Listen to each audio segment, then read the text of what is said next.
Wowzers, that was quite the run, actually. That's my cardio for the month done. On this stage, I do feel a bit like I need to crack out like Defying Gravity or something. But I won't. It's not the time for improv, is it, the final?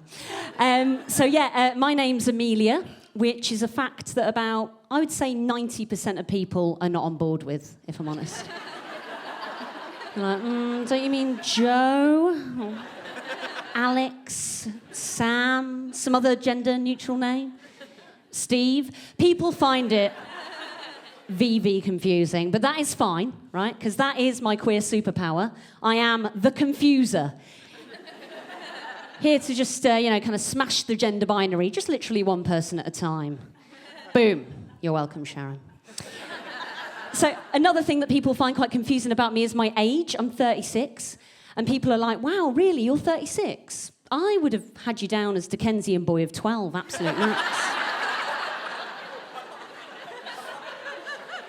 They're not wrong, are they? They're not wrong. If I was going to get cast in a TV adaptation of a Victorian novel, 100% the character who's getting sent to the sea for some air.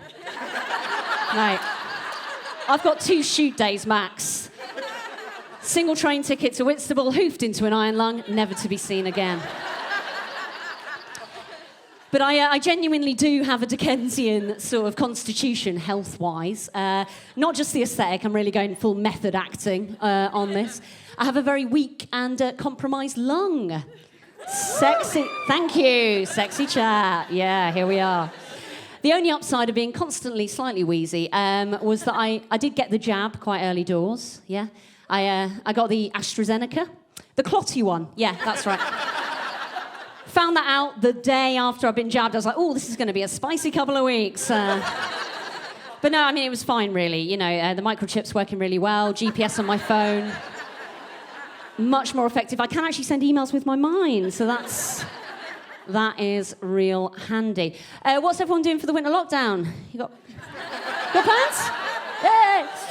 I think the last lockdown for me was my least favourite of all of the trilogy so far. It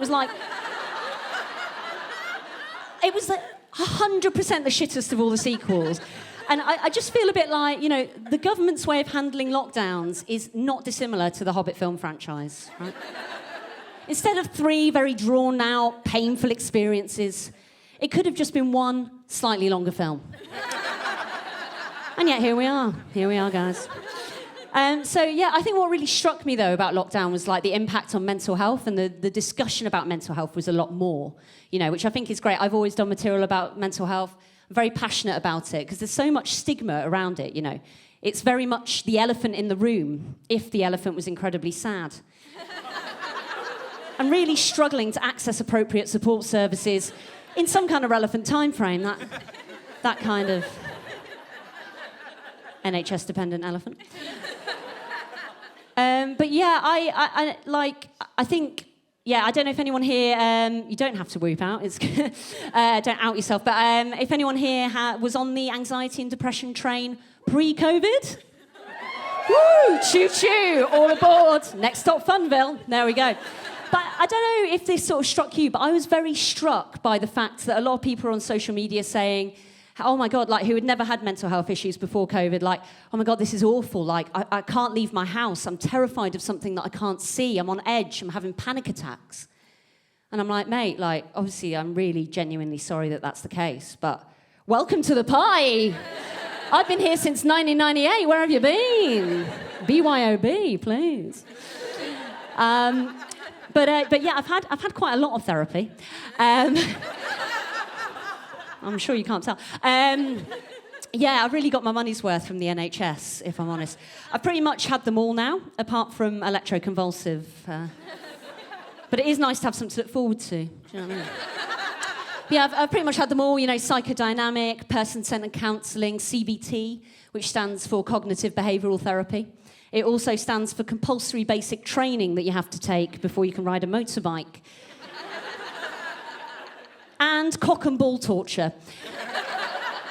So word of advice, don't get those mixed up, yeah? Because the last thing you want to do, really, is turn up to therapy with your helmet out. But I thought to myself, how can I mine all these years of therapy for the most, comedy gold? Do you know what I mean? And I thought, in my infinite wisdom, that I would request my mental health notes and use them as a basis. Don't do that. Under any circumstances, do not. Even if you think that'd make a hit Edinburgh show, don't do it, mate. I have seen things that I cannot unsee. For example, there was a therapist that I had for 3 years, and there was something in my notes which really resonated with me, and you know when something really stays with you. And basically what it was, she said that in our sessions, she often found herself bored.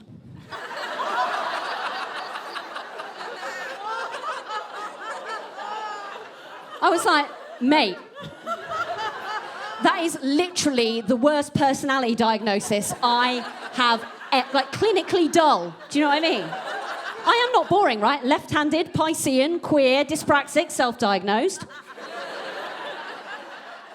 And also, by the way, didn't realise I was being reviewed. Amelia's talking about their childhood again. 2 stars, the therapist. Thank you very much. You've been awesome. Thank you.